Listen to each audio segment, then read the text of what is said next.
الرحيم. إن شاء الله هنبدأ في شرح منهج الصف الأول الثانوي فلسفة الترم التاني. أول درس اسمه فلسفة البيئة. يعني إيه يا رجالة فلسفة البيئة؟ هو التفكير في البيئة ومشكلاتها، تلك المشكلات الناتجة عن تقدم العلمي والتكنولوجي. سبب التقدم الهائل في العلم بقى فيه مشكلات في البيئة، زي ايه؟ زي التصحر، التلوث، الاحتباس الحراري.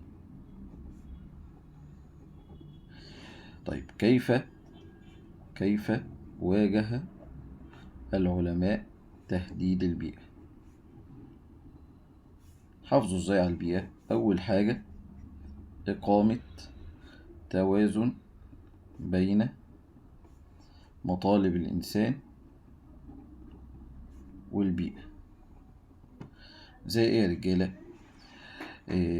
مثال، عشان يوازنوا بين مطالب الإنسان والبيئة عملوا سيارات بالكهرباء عشان يخففوا طبعا الوقود وفي نفس الوقت التلوث.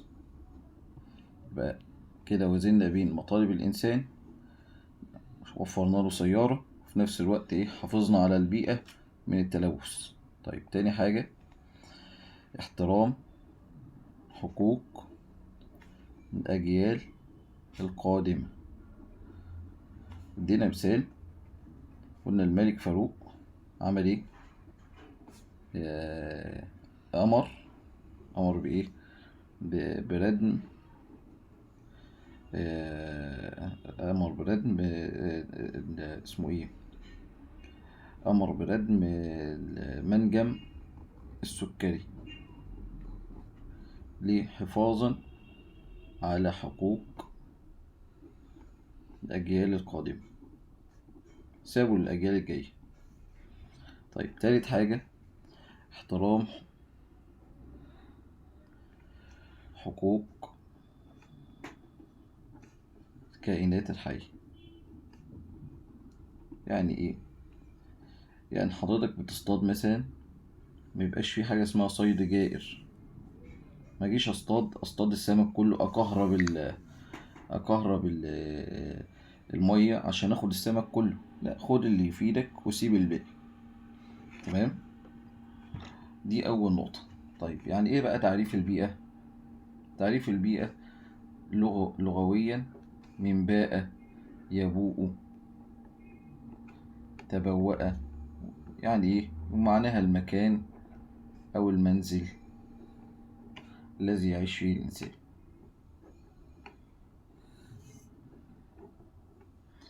طيب ده تعريف البيئة لغويا. طيب تعريف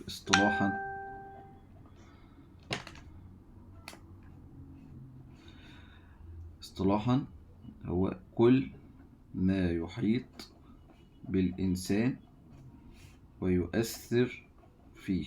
كل ما يحيط بالإنسان ويؤثر فيه، سواء بقى بيئة عضوية أو اجتماعية أو خارجية أو طبيعية. ده تعريف البيئة. طيب هناخد حاجة بقى تاني اسمها الأخلاق التطبيقية، ودي هتمشي معانا شوية حتى لما نيجي نخش على أخلاق المهنة. اسمها يعني ايه؟ اسمها الأخلاق التطبيقية، وهي تنفيذ القوانين في الواقع. يعني ايه تنفيذ القوانين في الواقع؟ يعني حضرتك لو ادينا مثال، قلنا لو مفيش موجود إشارات مرور ورادارات، ايه اللي هيحصل؟ هيبقى في حوادث، وهيبقى في سرعة زايدة، وهيبقى في مشاكل كتير. يبقى تنفيذ القوانين دي في الواقع هتقلل من الحاجات دي. تمام.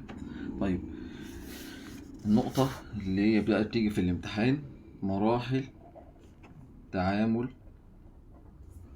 الإنسان مع البيئة، أو علاقة الإنسان بالبيئة. 5 مراحل. أول مرحلة مرحلة التقديس والتأليه. مرحلة إيه؟ التقديس والتأليه. ودي ظهرت مع بداية الإنسان. ظهرت مع إيه؟ مع بداية الإنسان، ومعناها يعني عبادة الطبيعة. عبادة إيه؟ الطبيعة. زي إيه بقى؟ مثل عبادة نهر النيل. مثال عبادة نهر النيل. كانوا بيعبدوا نهر النيل ليه؟ عشان لما تيجي فيضانات كانت بتشيل الأخضر واليابس، فكانوا بيعبدوه. وكانوا بيعبدوا الشمس والقمر والنجوم. أي شيء كانوا بيخافوا منه كانوا بيعبدوه. أي شيء كانوا بيخافوا منه إيه؟ كانوا بيعبدوه ويتخذوه إله. وظهر ذلك فين؟ وظهر ذلك في النقوش الموجودة على حوائط المعابد. نشوف على حوائط المعابد تماثيل كده، غربان، ونشوف راس كلب وراس حيوان. الحاجات دي كلها ظهرت ايه؟ كانوا بيعبدوها، بيتخذوها ايه؟ آلهة. طيب، دي أول مرحلة اسمها مرحلة التقديس والتأليه، والتي ظهرت مع ظهور الإنسان. طب تاني مرحلة التفسير والتوظيف، ودي أخطر مرحلة. المرحلة التانية اسمها التوظيف والتفسير، ودي ظهرت فين؟ في الحضارة اليونانية. ظهرت فين؟ في الحضارة اليونانية مع ظهور الفلسفة. الفلسفة برضو ظهرت فين؟ في الحضارة اليونانية. على يد مين بقى؟ أفلاطون وأرسطو وسقراط وطاليس. كل دي إيه؟ دول فلاسفة كلهم، والفلاسفة الطبيعيين. تمام. والمرحلة دي ظهر فيها الفكر. ظهر فيها إيه؟ الفكر والفلسفة. يعني إيه؟ ظهر فيها الفهم. بقى يفهموا إيه؟ أي حاجة. بقى يفهموا الطبيعة، يعني فاهمين كل حاجة. يعني إيه؟ يعني بقى يفسروا أي حاجة. بقى يفسروا تفسير أسرار الكون. تفسير إيه؟ أسرار الكون. والإنسان فيها أصبح هو الكائن المفضل على سطح الأرض. دي تاني مرحلة. طيب، تالت مرحلة الاستغلال والسيطرة. مرحلة يا رجالة استغلال والسيطرة، ودي ظهرت مع ظهور العلم الحديث. مع ظهور ايه؟ العلم الحديث. ودي مرحلة استغلال الطبيعة. بقى البشر فيها بقى يستغلوا الطبيعة ويستفيدوا منها، والاستفادة منها على أكبر قدر من الاستفادة. تمام. مثال طبعا بقى بدأوا يستغلوا الطاقة الشمسية. بدأوا يعملوا من الجلود ملابس، وبدأوا يستغلوا الطبيعة، وبقى في نظرة عن الحديث عن الكائنات الأخرى. ما بقاش في كلام، بقى في نظرة عن الحديث عن الكائنات الأخرى. تمام. طيب، رابع مرحلة، مرحلة القهر والاستبداد. مرحلة ايه؟ القهر والاستبداد، دي بنسميها مرحلة الخراب. مرحلة ايه؟ الخراب. وظهرت مع العلم، ظهرت مع العلم المعاصر بسبب التقدم العلمي والتكنولوجي. بسبب التقدم الهائل في العلم ظهرت طبعا، ودي مرحلة تدمير البيئة. الإنسان بقى ياخد منها بس، ما بيديهاش. طيب، مثال، يجي عايز يعمل أي حاجة من الخشب، يقطع كل اللي في الغابة، ملوش دعوة بالباقي. يعني ما ياخد بس، ما يديش، ما يحافظش على حاجة. طيب، خامس مرحلة، مرحلة الاحترام والصون. مرحلة ايه؟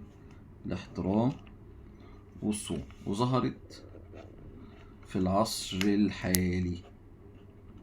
ظهرت فين؟ العصر الحالي اللي احنا عايشين فيه. ودي مرحلة الحفاظ على البيئة. الحفاظ على ايه يا رجالة؟ البيئة. وظهرت فيها وضع قوانين للحفاظ على البيئة.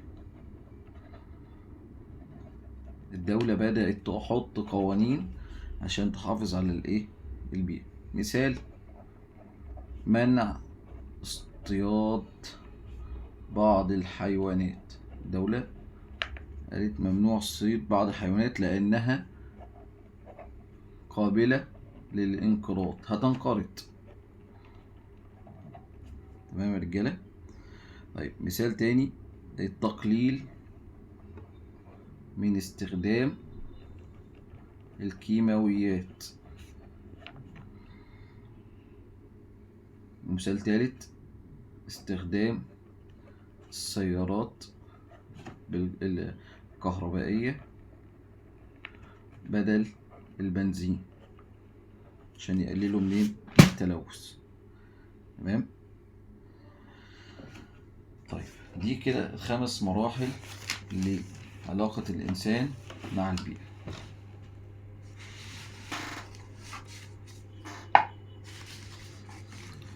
بعد كده هناخد فلسفة البيئة عبر العصور.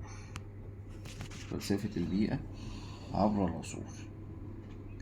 أول حاجة، العصر الفرعوني القديم. العصر القديم ده أول عصر، وظهر فيه الفراعنة كانوا بيخافوا على البيئة. الفراعنة فيه كانوا بيخافوا على البيئة. ظهر فيه أول حاجة اسمها كتاب الموتى. طب، تاني حاجة، تعويذة إعلان البراءة. تالت حاجة، احترام البيئة. رابع حاجة، تقديس نهر النيل. يعني ايه الأربعة دول؟ نشرحهم في عجالة. أول حاجة، كتاب الموتى ده كان بيحافظ على البيئة للتقرب من الآلهة. بيقول كان الحفاظ على البيئة من أجل ايه؟ التقرب منين؟ من الآلهة. يعني اللي بيحافظ على البيئة بيبقى من أجل ايه؟ عشان يتقرب للإله بتاعه. طيب، تاني حاجة، تعويذة إعلان البراءة. ودي عبارة عن ايه؟ مقولة أو جملة بيقولها الميت قبل ما قبل ما يموت. مقولة أو جملة بيقولها الميت قبل ما يموت. أيها الإله العظيم، إني لم أقطع شجرا ولن أؤذي الطبيعة ولن أصد نهرا، أو أي حاجة. يعني أي كلام، يعني كان بيقوله كده عشان يتبرأ من أذى الطبيعة. طيب، احترام البيئة بقى رابع حاجة. زي ما قلنا كده الرموز اللي موجودة فين؟ على المعابد، على اللي موجودة في المعابد، على حوائط المعابد. دي كانت ايه؟ نتيجة ان هم ايه؟ بيحترموا الحيوانات ويحترموا الايه؟ البيئة. تمام. طيب تقديس نهر النيل لانه مصدر للحياة. كان ايه؟ النيل كان ايه؟ مصدر للايه؟ للحياة.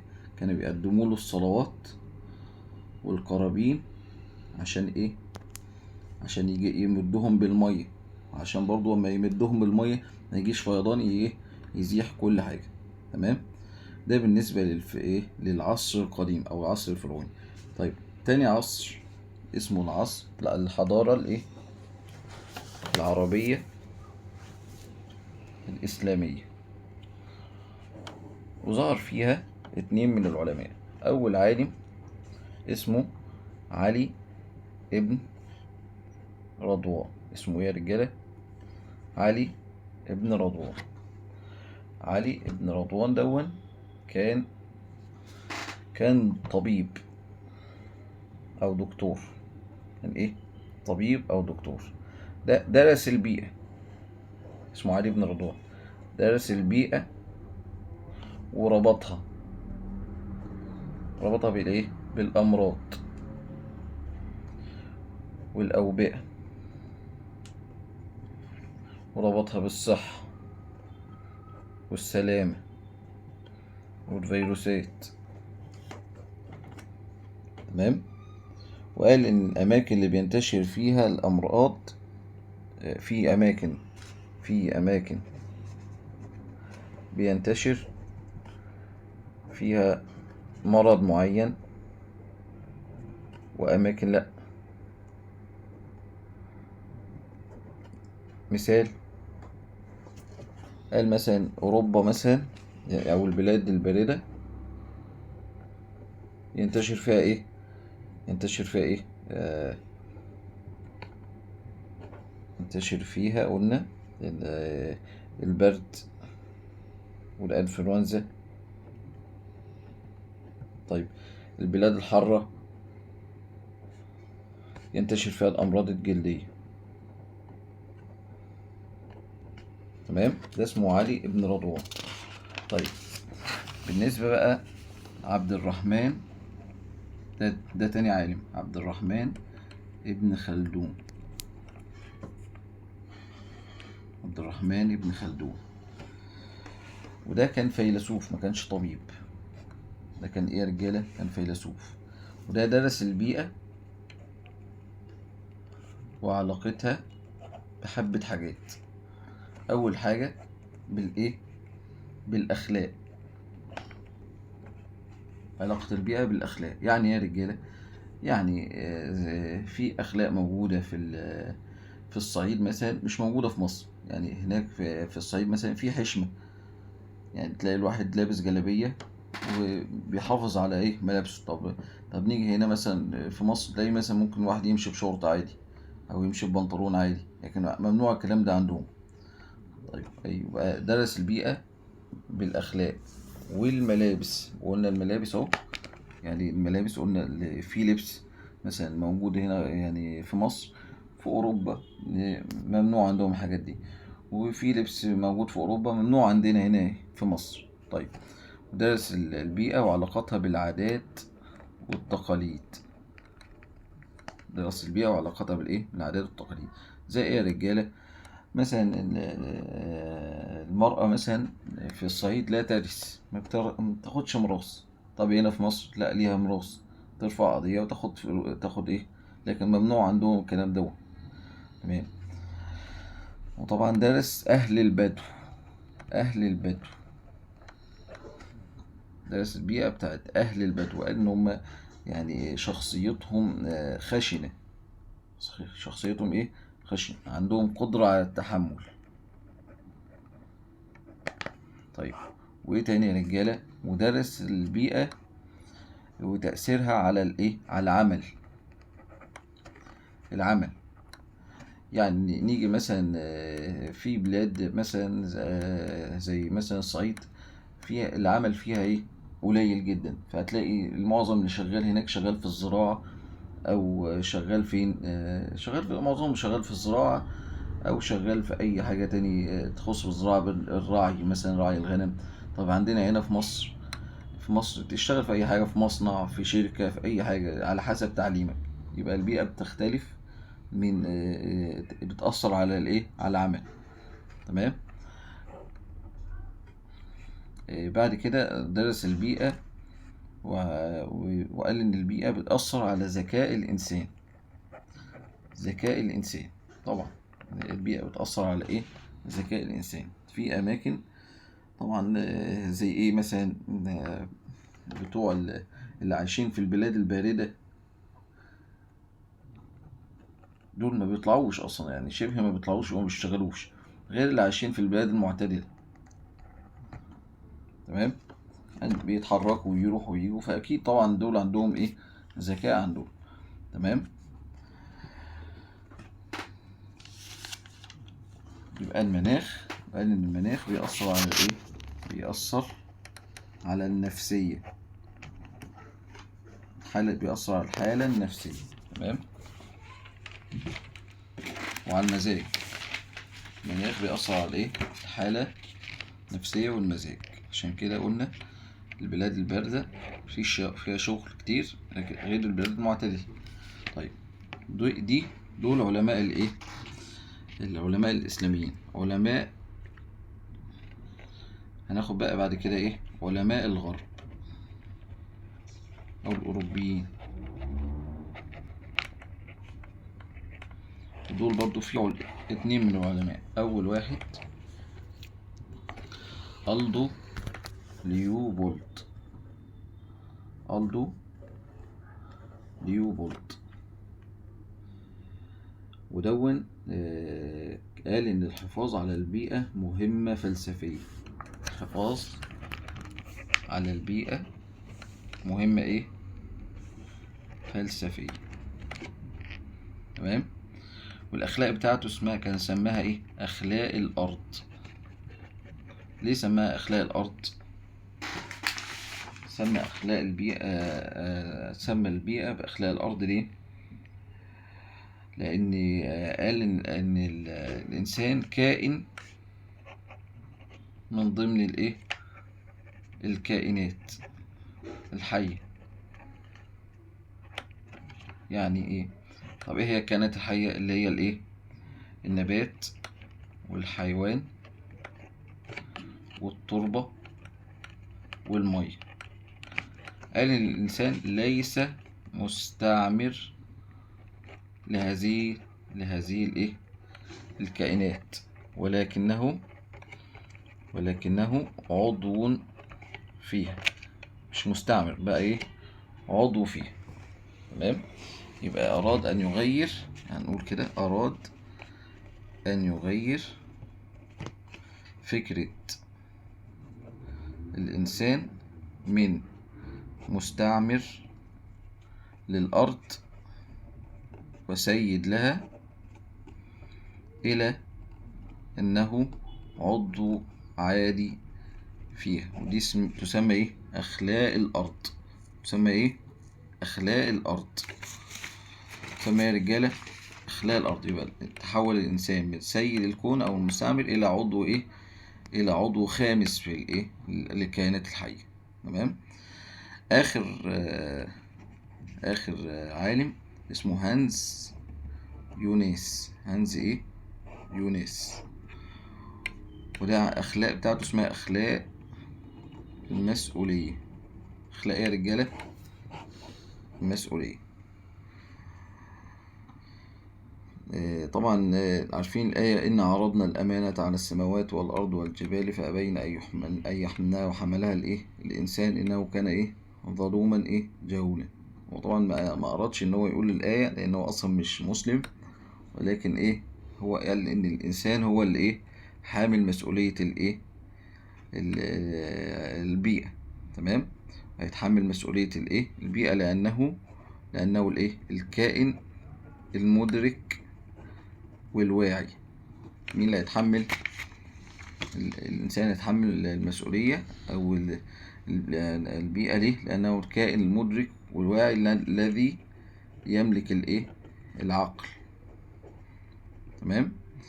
طيب ودي ليه سموها أخلاق المسؤولية؟ لأنه هو بيحافظ على حقوق الأجيال القادمة. بيحافظ على إيه؟ حقوق الأجيال القادمة. تمام؟ وقال إن الإنسان هو الوحيد الذي يتحمل مسؤولية نتيجة أفعاله، ولا بد أن نحافظ على الثروات الطبيعية والبشرية من أجل الأجيال الإيه؟ القادمة. تمام؟ بعد كده هناخد توجهات، آخر نقطة في الدرس، توجهات الفلسفة. في كام توجه؟ 3 توجهات. أول حاجة توجه نفعي، بعد كده توجه بيئوي أو خضري أو مثالي، تالت حاجة وسطي بين الاتنين. الأولاني بيدافع عن نظام البيئة أو النظام البيئي كوسيلة مفيدة للبشر. بيدافع عن النظام كوسيلة للإيه؟ للبشر. مثال حماية التعابين، مثال أهو حماية التعابين. ليه بيحموا التعابين؟ لأنها تكافح الفئران، لأنها تكافح الفئران، تخلصنا من الفئران، تاكل الفئران. تمام. حماية الأعشاب لفائدتها الطبية، مكافحة التلوث من أجل صحتنا. تمام.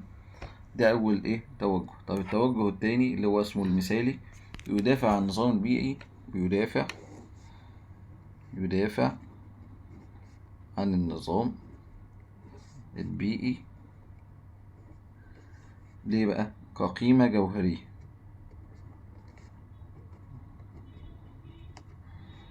وغاية بحد ذاتها، وليست وسيلة. تمام. طب التوجه الوسطي ده بقى، ده بيحاول أن يقارب بين التوجهين السابقين، اللي هو التوجه النفعي والتوجه الايه؟ المثالي أو الخضر. تمام. موازنا بين المنافع البشرية واحترام البيئة. تمام. من هنا الدرس الأولاني كده بيكون خلص. كده هنخش في الأخلاق الطبية. كده الدرس الأولاني خلص. هنبدأ في الدرس الجديد إن شاء الله في التصوير الجاي إن شاء الله.